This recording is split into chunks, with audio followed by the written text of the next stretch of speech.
Hello and welcome to How to Create Icons, the New Order Way. I'm the Pink Panzer, lead developer of the New Order Last Days of Europe, an Axis victory mod set in the 1960s during a Cold War between the United States, Nazi Germany, and the Japanese Empire. On the screen now are several examples of my work, and hopefully through this tutorial you'll be able to replicate my style and make equally high quality icons.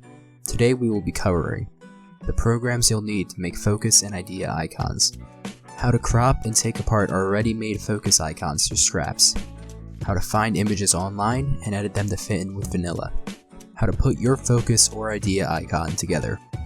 I have also provided timestamps in the description so that you can move straight to any point relevant to you, as well as annotations on this section so you may click any number on the list you're interested in. I've also given links to all programs we offer in the video, as well as a link to the icon pack and focus backgrounds we use for the New Order so that you can have a base to begin with for your own work. It should be noted that this tutorial is mostly oriented for beginners to both GIMP, photo editing, and adding icons and modding Hearts of Iron 4. However, you may find some tips and tricks that you may have not realized even as a somewhat experienced artist. So let's not waste any more time and let's get straight into this.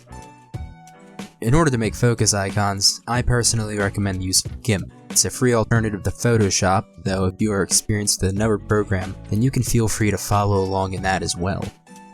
In addition to GIMP, you will also need the DDS plugin for GIMP, which will allow you to open the DDS extensions Paradox tends to use natively in their images. It will also allow you to save in this format, which is an obvious requirement for us to continue. If for whatever reason this program does not work, you may have success renaming the file extension to a PNG, modifying it, and then changing it back to a DDS. Make sure you have the Hide File Extensions box unchecked as found here in the Appearance and Personalization menu. I've not had to do this personally, so if neither of these things work, then I'm afraid that this is beyond my capabilities, and you will have to rely on Google for anything more, though you'll probably be doing that when modding anyway.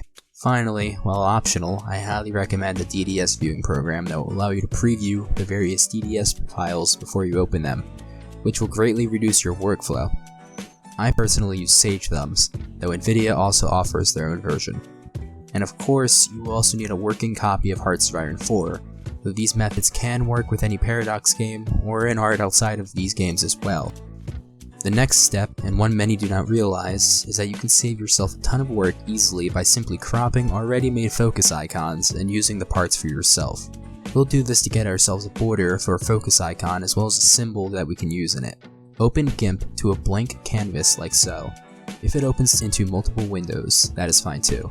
If you'd like to lock the windows together like mine, you can just go to the Windows tab and click Single Window Mode. Next, go to your Hearts of Iron 4 folder, located normally in the Programs Files 86, Steam, Steam Apps, Common, Hearts of Iron 4. This is the base directory where all the game's files are stored.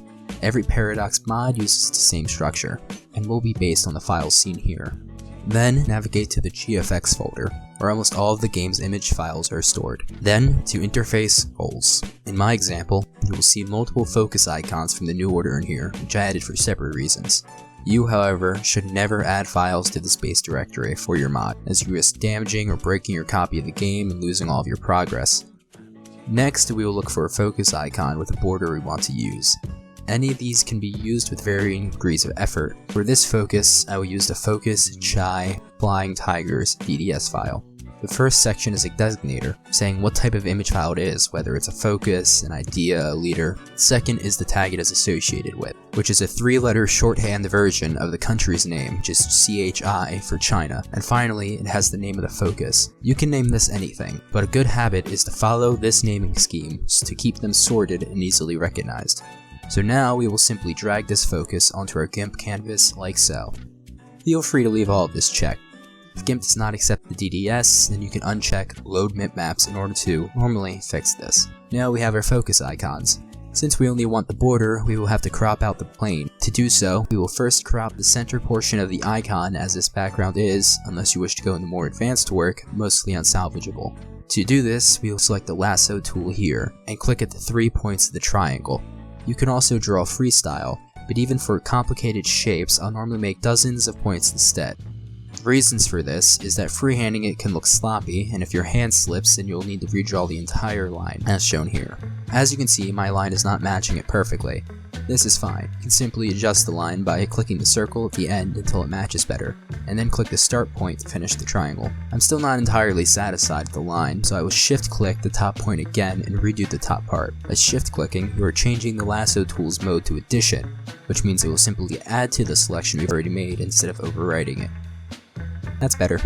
Now we will simply hit the delete key. If the selection you've made is now pure white, that means you do not have an alpha channel on the layer, which handles the transparency. To fix this, you can Ctrl Z to undo the deletion, go to the layer on the right click, and click Add Alpha Channel, then delete it again. This should never be an issue with a paradox icon, but it may come in handy in the future when you're getting images off of Google Images. We will then use the square select tool to delete the other half of the image for reasons that we will show later. Then, using the same tool, we'll remove any leftover bits. I deleted the left side of the frame because there was more of the plane exposed on that side. Now we have half of a frame without a background. The issue currently facing us is that the plane is still partially visible, but we can fix this with a bit of elbow grease. Using the square tool again, I copy and paste several small sections of this bit of the icon with Ctrl C and then Ctrl V, and by right clicking on the layer on the right and selecting to new layer, and then I carefully lay them out over the bits of the plane. I duplicate the layer each time to make this easier and be sure to have them match. I then set their layer size to canvas to allow easier editing, and do it again with smaller pieces to fill in the rest. I also delete anything that has overlapped the golden laurel on the right. Right clicking on these layers, I now merge each of them down, except for the background image we are working on. You can do this faster by right clicking and clicking W. This is good but not perfect. There are multiple ways to fix this however. The method I'll use is simple and similar to what we have done before. Now copy and paste the lighter portion over the darker ones to make it blend better. Then crop out the excess again. One more time, I'll merge the layers and expand it to the image's size.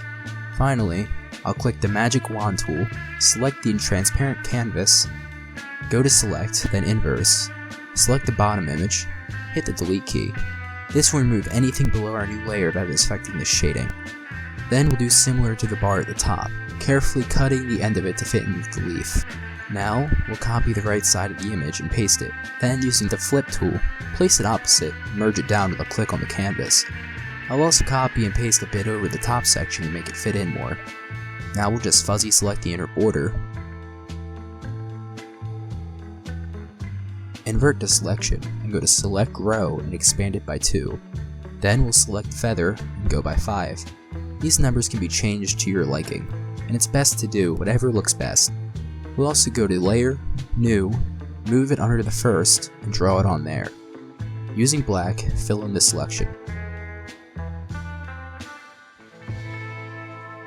Then, fuzzy select the top, expand it, and grow the selection by 3 so that everything outside the border is selected. Then, select the bottom layer and click delete. Then, using the eraser tool, we'll manually get rid of any excess darkness around the edges.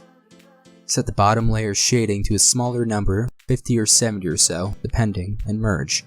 Then you are free to export this for later use. Remember to merge, or you only have one of the layers in your saved copy, normally the shade, meaning you'll have to redo the entire thing. Congratulations, you now have a focused background. Now, we'll hit Ctrl W to close the canvas, leaving you a blank one again. Do not forget to export first. If you're already exported and you only have one layer, you do not have to save it. And now, we'll go get a smaller icon we can use. We'll grab an idea icon for this, so we'll go to GFX, Interface, Ideas for this one. We'll grab the idea, Chai, War of Resistance for this, and we'll crop out the fist. I'm picking this one out of the other two, as it has the least going on in the background, which will make it easier for us to crop. Once it's in GIMP, we'll use the lasso tool like we did before. I'm going to carefully crop out the flames with multiple points. As I said before, this is much more safe than freehanding it. Now, we'll redo the shading, so I'll use the fuzzy select tool and drag my mouse to expand my selection to cover most of the shading. Then, I'll feather the selection by 2 and delete the rest of it. I'm going to click delete a bunch until I'm happy with how it's looking. Then I'll click the square tool and select outside the canvas to unselect. I'm going to, with the move tool, move the fist up to give me some more space to work. Now I'll do the same thing again, invert the selection again, and grow by 2. Then I'll feather the selection by 5. Like we did before, I'll make a new layer, and fill it in with the pencil tool with black. Some people like the deep shadows, but to keep it closer to the vanilla paradox style, I'll lower it between 50 and 70 like before. Now, let's open the background we made before and go to the file. And go to File, New. Make the canvas large to make editing images easier. Now we'll go to Google Images and type in whatever we want. For this icon, I'm going to add Big Bird, because I can do whatever the hell I want. Go to Tools, Color, and Transparent to make your life easier. When I find one I like, I'm going to select it, right-click View Image, and save it somewhere in order to preserve the transparency. You could drag it directly into GIMP.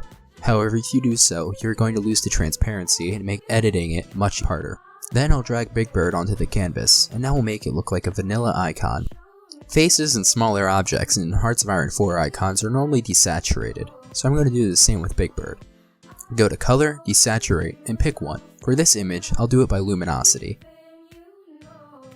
Then I'll go to Colors, Brightness, Contrast, and raise the contrast and lower the brightness until it starts resembling a Hearts of Iron icon and the shading really pops. Next, I'm going to make the beak red to give it a bit of a pop. By using the Wand Select tool, I'm going to select a beak, lasso to unselect anything I do not wish to be colored. Feather the border by 2, and then on a new layer, I'll color it in with a darker red. Change the layer mode to whatever you're choosing. For this, I'll be using the saturation mode. Then merge down, select the color, Ctrl-C or Ctrl-X to copy or cut. Remember, normally for these focus icons and paradox mods, darker, grimmer looking colors are preferred. Though if you're a weirdo like Yard1 and making Equestria at War, you'll probably be making them bright and weird. Now, paste this image, Big Bird, onto the first canvas with your frame, and using the Scale tool, resize it down to fit. Now raise the contrast and lower the brightness again until you're satisfied at how it looks at this smaller size. Now we're going to add shading like we did before, and once it has paradox style shading around it, I'm going to crop the bottom out and cut off the top of his head with cuts. I'll then paste it back over where it was and move it to a new layer on top of the background, while the rest of Big Bird is moved to the bottom, under the frame. This makes it so the top of his head peeks out of the frame while the rest is hidden by it, which gives the whole frame a more dynamic 3D look. Now for the background, you can get creative with this, but I'll show you how to do it with one we've cropped out from the other focuses.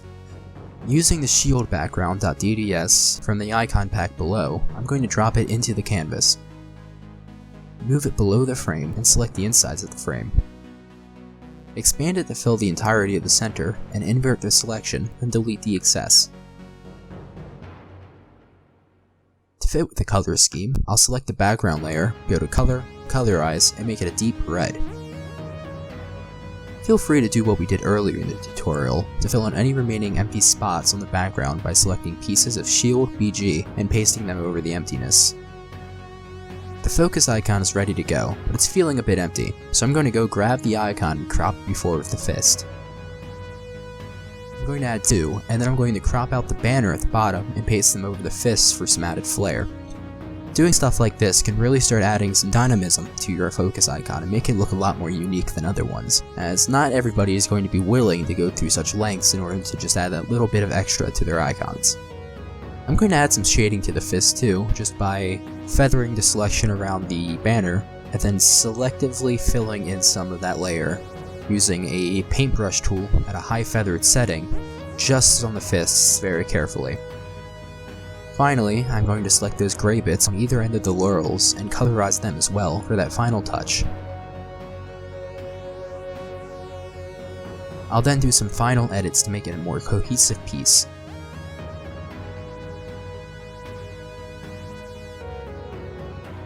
And now we have a focus icon ready for the game.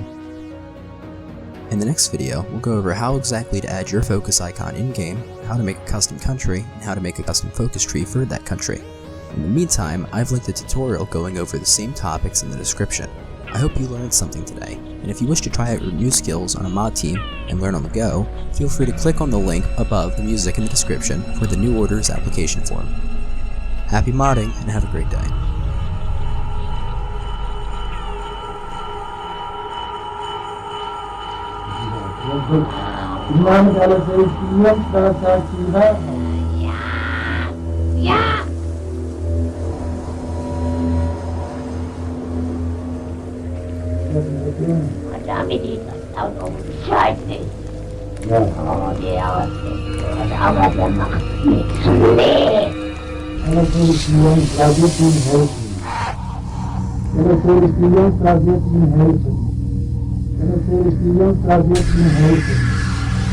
Priester, du sollst Priester erkennbar sein, und zwar nicht nur mit uns.